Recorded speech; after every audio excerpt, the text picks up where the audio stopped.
You ready? Yeah, ready. Marcus, 0-0's good. I quite enjoyed that. What was your take on this? I'm glad you enjoyed it. I think he was frustrating a little bit because you know that they're lacking in energy, and the one thing that you don't need when you're lacking in energy is to lose a man and go down to 10 men, and unfortunately that's what happened. I think that at the start of the game, look, they gave everything that they possibly could do. I thought there was a bit of a lack of quality there. They were nervy. You know, if we start really brightly on the front foot, then the game's different. You know, the outcome of the game's different, but just such is the where we're at the minute in terms of the energy levels and the availability of the players. It makes things a little bit difficult, but they gave me everything, and real credit to them. When we went down to 10 men, they worked the socks off to keep the clean sheet, and we needed one. You know, we've been conceding too many goals lately, so that's a good starting point going into the final 2 games of the season. So, yeah, they deserve an enormous amount of credit for that, for keeping the clean sheet.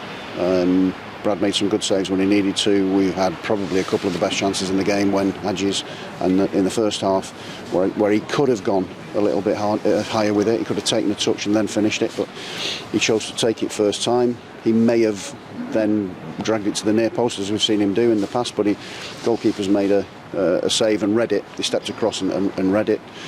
The second one with Kells in the second half was hit the inside of the post and come across flashed across the goal, which was a really good opening for us. But the move for Hadji's one was brilliant. You know, there was some decent passing. There was a dummy, I think, from Casey or Callum, and it fell to Hadji to shoot. Second one with Kells got in there. It was a really good movement. Fell to Kells and he's flicked. I think he flicked it the outside of his boot. That came off the inside of the post.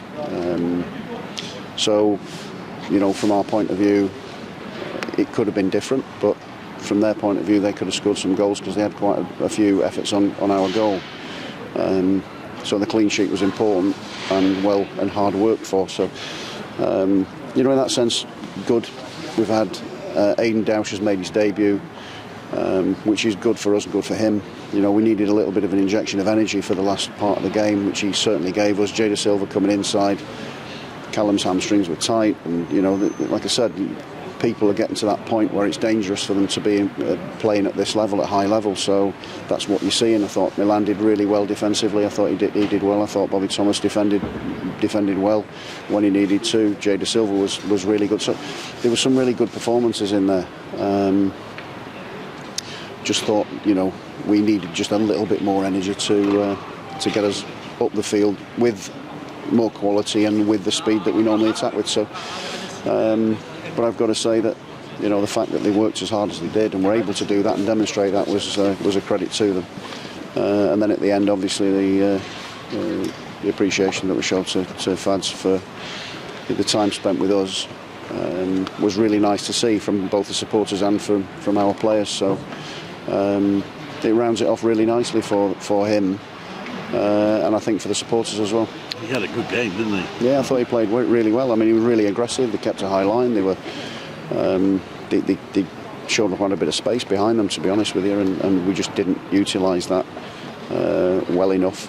But again, you know, that aggression, that know-how against us, they were nervy. There's no doubt about it. But I thought they defended aggressively and in a way that tried to keep us away from their goal and get through and try and build any sort of momentum. It was difficult to do that because it was a bit scrappy, it was a bit bitty, but there was some decent football played by both teams at times. You know, like you say, there was some goalmouth action at both ends, but like I say, we'll take the point. We have to take the point, but you know, I'm really pleased with the clean sheet and the energy that they showed to get that clean sheet. Liam's red card's his third of the season. Does that mean that will carry over into next season? That's right. And he's going to have to learn, and he will learn. Because two of his red cards have been sort of stopping players scoring. Has he got to learn just to let them go? Very similar. I mean, he could learn to be in a better position initially, I think, really, and get caught going forwards. And then when you're wrong side, then, you know, his argument will be, and always is, that he's trying to save a goal against. And he may have done that. Bobby was in a covering position, but also they had another man on the inside of him that he could have reversed the ball to, and then we're a goal down. So in the end, we've ended up with a clean sheet. The last thing you need, though, when you're out on your feet, is to go down and have to work as hard as we did in the last sort of 20 minutes of the game. So,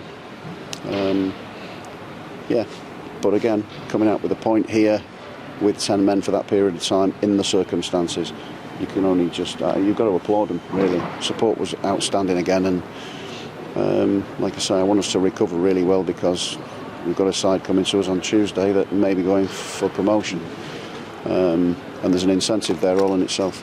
You mentioned it was the last away game of the season, of course, so thank you to the away supporters. Absolutely, the away support is always incredible, and today was no different, so thanks to the support for this season again. Look forward to seeing him on Tuesday.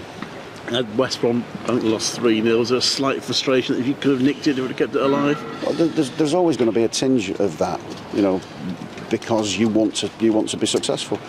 I think success obviously is measured differently by different people, and we've got to get to the end of the season before we can sort of evaluate and look back and reflect on it. But I think we do that as you go.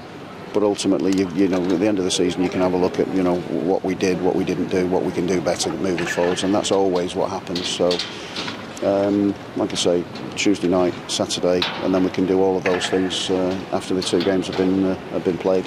Will they have the energy and the personnel for the last 2 games? I don't know really. I think I'm hopeful, because we're going to need it. I think that Ipswich obviously going to play later on against Hull. Depending on that result, may mean that they've got to come to our place to get something to get promoted. What you don't want is somebody coming into your backyard and celebrating promotion. That is one thing that we've got to try and guard against and try and do something. But Ipswich have been phenomenal all season, and we've got to recover, regroup, galvanise again, and go again for 2 home games, the final 2 home games of the season. This time next week, it's done. Oh, thank you. Okay. Brilliant. Cheers. Thanks a lot.